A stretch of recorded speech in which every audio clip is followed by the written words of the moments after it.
함께 사도신경으로 신앙 고백 드리겠습니다.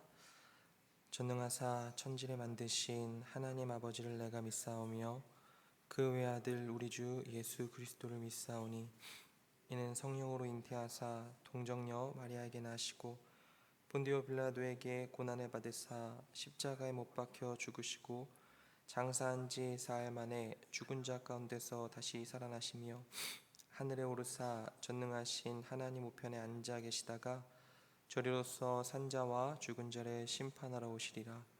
성령을 믿사오며 거룩한 공회와 성도가 서로 교통하는 것과 죄를 사하여 주시는 것과 몸이 다시 사는 것과 영원히 사는 것을 믿사옵나이다.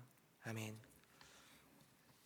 다 같이 찬송가 435장 찬송 435장 나의 영원하신 기업 찬양 드리겠습니다.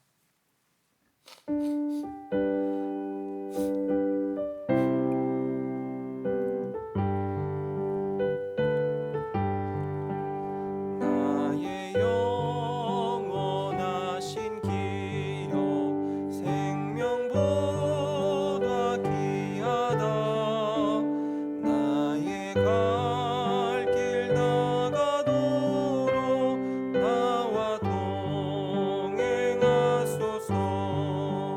주께로 가까이 주께로 가오니 나의 갈 길 나가도록 나와 동행하소서. 세상 부귀한이람과 모든 명예 버리고 험한 길을 가는 동안 나와 동행하소서. 주께로 가까이 주께로 가오니 나의 갈 길 나가도록 나와 동행하소서. 어두운 골짝 지나가며 험한 바다 건너서 천국 문에 이르도록 나와 동행하소서. 주께로 가까이 주께로 가오니 나의 갈 길 나가도록 나와 동행하소서.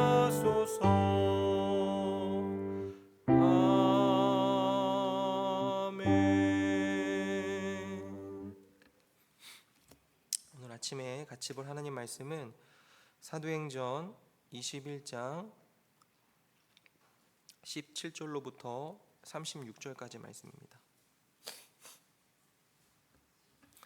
사도행전 21장 17절로부터 36절까지 말씀 제가 읽도록 하겠습니다. 사도행전 21장 17절부터 36절입니다.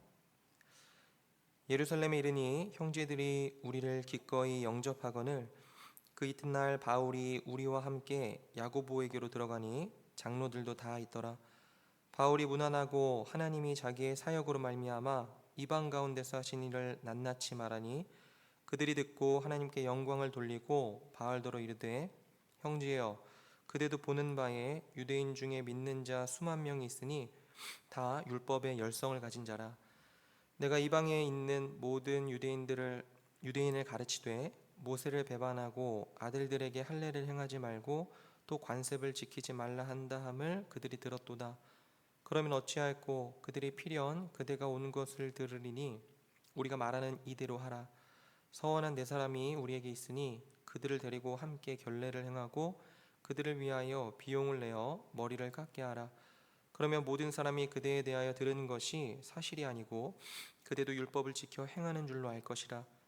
주를 믿는 이방인에게는 우리가 우상의 제물과 피와 목매어 죽인 것과 음행을 피할 것을 결의하고 편지하였느니라 하니, 바울이 이 사람들을 데리고 이튿날 그들과 함께 결례를 행하고 성전에 들어가서 각 사람을 위하여 제사 드릴 때까지의 결례 기간이 만기된 것을 신고하니라. 그 이래가 거의 참에 아시아로부터 온 유대인들이 성전에서 바울을 보고 모든 무리를 충동하여 그를 붙들고 외치되, 이스라엘 사람들아 도우라. 이 사람은 각처에서 우리 백성과 율법과 이곳을 비방하여 모든 사람을 가르치는 그자인데, 또 헬라인을 데리고 성전에 들어가서 이 거룩한 곳을 더럽혔다 하니, 이는 그들이 전에 에베소 사람 드로비모가 바울과 함께 시내에 있음을 보고 바울이 그를 성전에 데리고 들어간 줄로 생각함이로라. 온 성이 소동하여 백성이 달려와 모여 바울을 잡아 성전 밖으로 끌고 나가니 문들이 곧 닫히더라. 그들이 그를 죽이려 할 때에 온 예루살렘이 요란하다는 소문이 군대의 천부장에게 들림에 그가 급히 군인들과 백부장들을 거느리고 달려 내려가니, 그들이 천부장과 군인들을 보고 바울 치기를 그치는지라. 이에 천부장이 가까이 가서 바울을 잡아 두 쇠사슬로 결박하라 명하고, 그가 누구이며 그가 무슨 일을 하였느냐 물으니, 무리 가운데서 어떤 이는 이런 말로 어떤 이는 저런 말로 소리치거늘 천부장이 소동으로 말미암아 진상을 알 수 없어 그를 영내로 데려가라 명하니라. 바울이 층대에 이를 때에 무리의 폭행으로 말미암아 군사들에게 들려가니, 이는 백성의 무리가 그를 없이하자고 외치며 따라가미러라. 아멘. 오늘 저희들이 보는 이 본문은 바울이 드디어 그 예루살렘으로 들어가는 장면으로 시작을 합니다. 바울은 예루살렘으로 들어가기 전에 본인이 복음을 전하면서 교회를 세웠던 여러 곳들을 찾아가면서 사람들도 만나고요, 또 같이 기도도 하면서 그렇게 예루살렘으로 향했는데, 드디어 이제 도착을 하게 되는 거죠. 그런데 예루살렘에는 이미 바울을 죽이려고 마음먹은 그런 사람들도 있었습니다. 오늘 본문 17절부터 보시면요, 예루살렘에 이르니 형제들이 우리를 기꺼이 영접하거늘. 그러니까 예루살렘에 있는 교회의 사람들, 베드로나 야고보와 같은 사람들, 형제들이 바울 일행을 기꺼이 영접을 했다 얘기합니다. 18절에 그 이튿날 바울이 우리와 함께 야고보에게로 들어가니 장로들도 다 있더라. 그러니까 이때쯤 되면요, 예루살렘 교회 지도자 중에서 가장 중요한 사람은 야고보였던 것 같습니다. 야고보는 예수님의 동생이죠.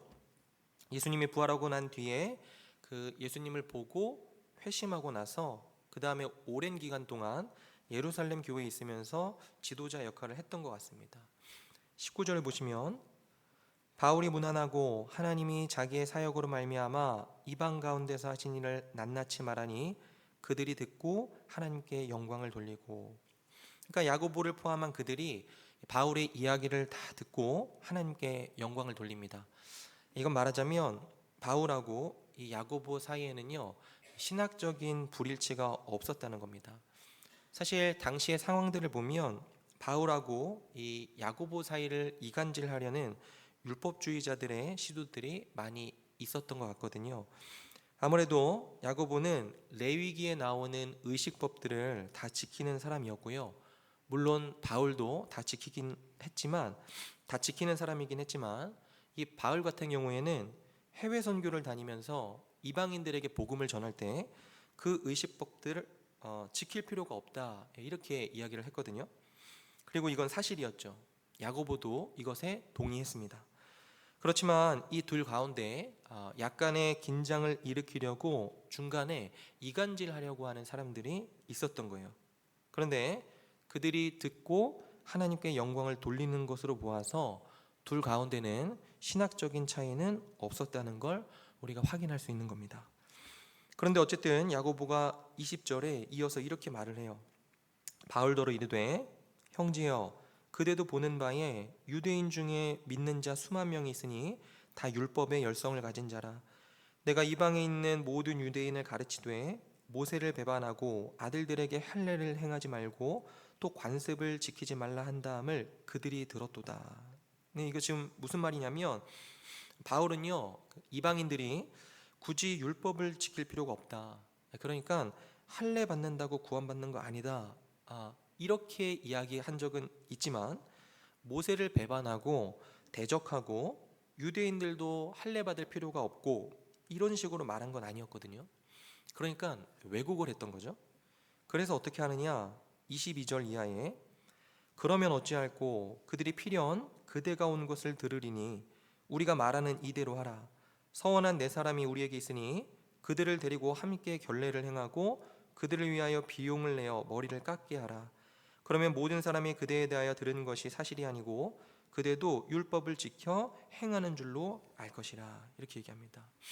여러분, 바울은요, 율법을 지켜야만 구원을 받는다라고 하는 율법주의에 반대했던 것이지 율법 자체를 반대한 것은 아니었습니다. 게다가 유대인으로서 바울은요, 모든 율법 의식들을 전부 다 지킬 용의가 있었고 실제로 그러했어요. 그러니까 의식법들을 무시했던 것이 아니었습니다.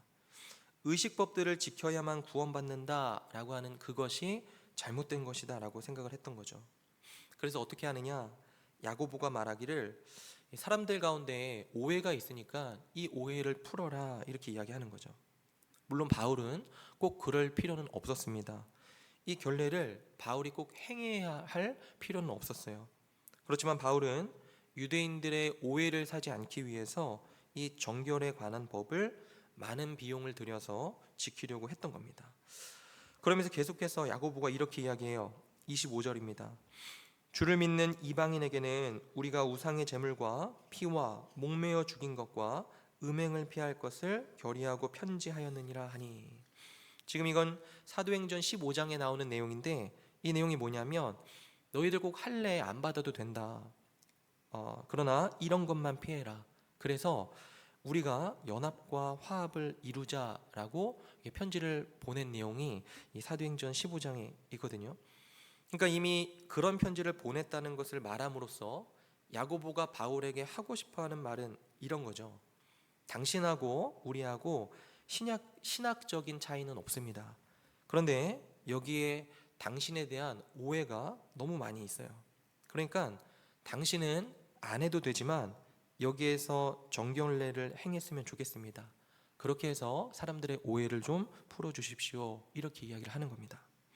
그러자 26절에 바울이 이 사람들을 데리고 이튿날 그들과 함께 결례를 행하고 성전에 들어가서 각 사람을 위하여 제사 드릴 때까지의 결례 기간이 만기된 것을 신고하니라 얘기하면서 이 바울이 처음 예루살렘에 들어왔을 때 한 사역이 이 정결례를 행하는 것이었다 이렇게 이야기를 합니다. 그런데 27절 이하를 보시면 바울이 이렇게 노력했음에도 불구하고요, 소용이 없었습니다. 바울이 무슨 노력을 하든 이미 예루살렘에 있는 폭도들은 바울을 모함하고 또 죽이려고 들었거든요. 27절에 그 이래가 거의 참에 얘기합니다. 그러니까 일주일 동안 머리도 깎고요, 또 정결례를 다 행한 겁니다. 그런데 아시아로부터 온 유대인들이 성전에서 바울을 보고 모든 무리를 충동하여 그를 붙들고 이렇게 얘기해요. 그러니까 바울은 유대인이니까 당연히 성전에 들어가도 되거든요. 그리고 성전에서 잘못한 게 아무것도 없었습니다. 그냥 성전에서 정결례를 행하고 있었어요. 그런데 아시아에서 온 유대인들이 있었습니다. 아마도 이 사람들은요, 필연적으로 에베소에서 온 유대인들이었을 겁니다. 에베소에서 복음을 전하던 이 바울을 나쁘게 보던 그런 유대인들이었을 거예요. 그런데 에베소에서는요, 바울이 로마 사람이기도 하고요, 바울이 로마 시민권을 가지고 있었으니까 함부로 손댈 수가 없었는데 이젠 예루살렘에 왔잖아요. 그러니까 우리 영역이야, 우리 지역이야, 이런 생각을 했던 것 같습니다. 그래서 모함을 해요. 근데 모함을 하는 내용이 이거였습니다. 28절 보시면 외치되 이스라엘 사람들아 도우라. 이 사람은 각처에서 우리 백성과 율법과 이곳을 비방하여 얘기해요. 근데 사실 비방한 적이 없습니다. 율법을 통해서, 그러니까 율법으로 구원받을 수 없다 이렇게 말을 했을 뿐이지 율법을 비방한 적이 없어요. 예수님을 믿어야 구원받는다 이야기를 했거든요. 모든 사람을 가르치는 그자인데 또 헬라인을 데리고 성전에 들어가서 이 거룩한 곳을 더럽혔다 하니 이렇게 얘기합니다. 그러니까 여러분, 여기 헬라인을 데리고 성전에 들어갔다. 이건요 당시에 큰 죄였습니다. 왜냐하면 성전은 그 안에 이방인의 뜰이라고 해서 이방인들이 들어갈 수 있는 구역이 있었고, 그리고 더 나가서 그 안쪽으로 들어가면 절대로 안 됐습니다. 실제로요 로마 정권도 그걸 승인해 줬어요. 로마 정권도 이방인들이 성전 안으로 들어가게 되면 유대인들이 워낙 난리를 칠 걸 알고 있었으니까 로마인들이라고 하더라도 성전에는 들어가지 못하게 그렇게 보호를 해줬거든요. 그런데 유대인 중에서도 바리새인 출신이었던 바울이 헬라인을 데리고, 그러니까 이방인을 데리고 성전 안으로 들어갔다? 이게 사실이라고 한다면 문제였죠. 당시에 때려 죽여도 되는 그런 문제였습니다. 그런데 사실이 아니었죠. 모함이었습니다. 29절에 이는 그들이, 여기서 그들은 유대인들이죠. 이는 그들이 전에 에베소 사람 드로비모가 바울과 함께 시내에 있음을 보고 바울이 그를 성전에 데리고 들어간 줄로 생각함이로라. 그러니까 성전에 데려간 적이 없는데 그냥 시내에서 같이 걸어가는 모습, 그 모습을 보고 성전에 들어갔구나 이렇게 지레짐작을 하는 겁니다. 보지도 않고요. 그리고 30절에 온 성이 소동하여 백성이 달려와 모여 바울을 잡아 성전 밖으로 끌고 나가니 문들이 곧 닫히더라. 그러면서 31절에 그들이 그를 죽이려 할 때에 온 예루살렘이 요란하다는 소문이 군대의 천부장에게 들리매 그가 급히 군인들과 백부장들을 거느리고 달려 내려가니 그들이 천부장과 군인들을 보고 바울 치기를 그치느니라. 그러니까 유대인들이 바울을 그 전까지 계속해서 두드리고 막 패고 있었던 겁니다. 천부장이 와가지고 다행히 바울이 살아나게 된 거죠. 그러니까 이전에 바울은 예루살렘으로 들어가기 전에 예루살렘으로 들어가게 되면 박해를 받게 될 것이고 또 죽을 수도 있습니다. 이런 이야기들을 많이 들었거든요. 아마 바울은 이때쯤 내가 죽게 되는구나 이렇게 생각했을지도 모르겠습니다. 그런데 다행히 동족 유대인들에게 죽을 뻔한 것이 천부장, 즉 로마 군인들에 의해서 살림을 받게 되죠. 33절과 34절입니다. 이에 천부장이 가까이 가서 바울을 잡아 두 쇠사슬로 결박하라 명하고 그가 누구이며 그가 무슨 일을 하였느냐 물으니 무리 가운데서 어떤 이는 이런 말로 어떤 이는 저런 말로 소리치거늘 천부장이 소동으로 말미암아 진상을 알 수 없어 그를 영내로 데려가라 명하니라. 말이 일치할 수가 없는 거죠. 왜냐하면 모함이고 거짓말이니까요. 더구나 이 거짓말을요 자기네들끼리 잘 맞춘 것도 아니니까 이 말이 안 맞는 거죠. 그러니까 천부장이 어떻게 하냐면 일단은 데리고 와라 얘기하는 겁니다. 오히려 천부장에 의해서 목숨을 부지하게 되는 거죠. 35절에 바울이 층대에 이를 때에 무리의 폭행으로 말미암아 군사들에게 들려가니, 그러니까 혼자 걸어갈 수 없을 정도로 그렇게 무진장 맞았던 겁니다. 36절에 이는 백성의 무리가 그를 없이 하자고 외치며 따라가미러라 이렇게 이야기를 해요. 바울은 예루살렘에 들어가자마자 이렇게까지 두드려 맞고 엄청난 고통을 당한 거죠. 오늘도 본문을 통해서 몇 가지를 생각을 해보고 적용을 해보고 싶은데 시간 관계상 본문 내용의 앞부분, 그러니까 17절에서 26절까지의 본문에 대해서만 적용을 해보고 같이 기도해야 될 것 같습니다. 첫 번째로는요 연합입니다. 연합. 주 안의 사랑 여러분, 이 바울은요 연합을 위해서 모든 일을 할 수 있었습니다. 죄를 짓는 거 빼고요. 사실 정결례를 행하지 않는다고 해서 바울의 입장에서는 거리낄 것이 전혀 없습니다. 그러니까 누군가가 정결례를 행해야 구원받을 수 있다, 할례를 행해야만 구원받을 수 있어, 그렇게 얘기하면 바울은 그 사람과 맞서 싸울 용기가 있었지만 정결례를 의식법으로서 문화로서 지키는 것 자체에 대해서는 아무런 문제가 없었어요. 요즘식으로 말하면 예를 들면 이런 거죠. 이건 제가 선배 목사님한테 들은 내용이기도 한데 어떤 한 지혜로운 목사님이 목회를 하시는데 그 목회지 자체가 아주 가난한 동네였다고 합니다. 그런데 어떻게 하다 보니까요 그 목사님이 아주 좋은 차를 선물을 받게 된 거예요. 누가 봐도 검은색의 좋은 차, 그런 차들 있잖아요. 그런데 그 목사님은 자기가 있는 목회지 성도들이 가난하니까 그 차를 그냥 팔아버렸다, 그렇게 이야기합니다. 그 차를 팔아서 헌금을 하고 아주 작은 차를 구입해서 신방을 다니는데 그렇게 쓰셨다고 해요. 사실 목사님이요, 그 차를 타고 다녀도 상관없는 거죠. 좋은 차 타고 다닌다고 해서요 구원을 못 받고 그런 건 아니잖아요. 그런데 성도들을 섬기기 위해서 그렇게 한 거죠. 그래서 고린도전서 9장 19절 보면요, 바울이 이렇게 얘기합니다. 내가 모든 사람에게서 자유로우나 스스로 모든 사람에게 종이 된 것은 더 많은 사람을 얻고자 함이라. 유대인들에게 내가 유대인과 같이 된 것은 유대인들을 얻고자 함이요 율법 아래에 있는 자들에게는 내가 율법 아래에 있지 아니하나 율법 아래에 있는 자 같이 된 것은 율법 아래에 있는 자들을 얻고자 함이요, 이렇게 얘기합니다. 보십시오. 이게 타협처럼 생각하시는 분들이 계실지 모르겠습니다. 그러나 이건 타협이 아닙니다. 존 스토트 목사님이란 분이 이렇게 얘기를 해요. 우리는 야고보와 바울이 보여준 관대한 마음에 하나님께 감사할 수 있을 뿐이다. 그들은 이미 교리적으로 또 윤리적으로 의견이 일치하고 있었다. 그들 간의 문제는 문화와 예식과 전통에 관한 것이다. 그들이 도달한 해결책은 교리적 또는 도덕적 원리는 희생한다는 의미의 타협이 아니라 실행의 영역에서의 양보였다, 이렇게 얘기합니다. 그러니까 연합을 위해서 양보가 필요한 거죠. 옛날에 한 선배 목사님이 이런 이야기를 하신 적이 있습니다. 어떤 사람이 겸손한지 안 겸손한지를 보기 위해서는 두 가지 리트머스 시험지가 있다.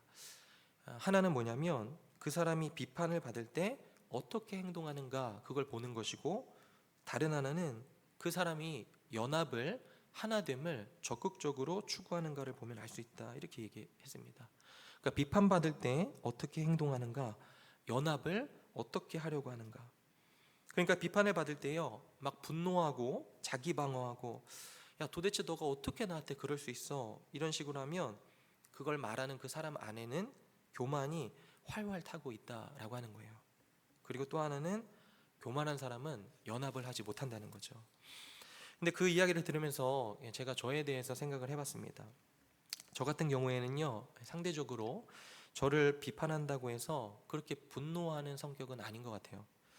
왜냐하면 저는 좀 소심한 부분도 있고요, 분노했을 때 도리어 불이익이 될까봐 두려운 그런 게 있는 거죠. 물론 그렇다고 해서 이게 겸손은 아닙니다. 그런데요 연합은요 적극적으로 해야 되는 거거든요. 사실 가만히 있어도 됩니다. 제가 다른 사람들과 연합하려고 하지 않고 그냥 가만히 있는다고 해서 누가 저한테 뭐라고 하는 사람 없거든요. 연합은요 적극적으로 다가가야 되는 거죠.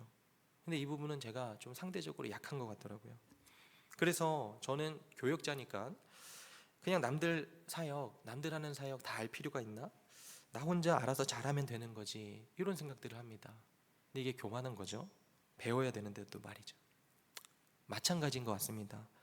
여러분들이요 교회 생활을 통해서도 아니 뭐 교회 뭐 굳이 수련회 가야 되나? 내가 사람들하고 친하게 지낼 필요가 있나? 내가 저 사람과 교제할 필요가 굳이 있나? 라고 하신다면 이게 여러분들 안에 숨겨진 어떤 교만일지도 모른다, 그런 생각을 해보셔야 할 것 같습니다. 그리고 이 모든 걸 위해서 그리스도를 생각하셨으면 좋겠어요.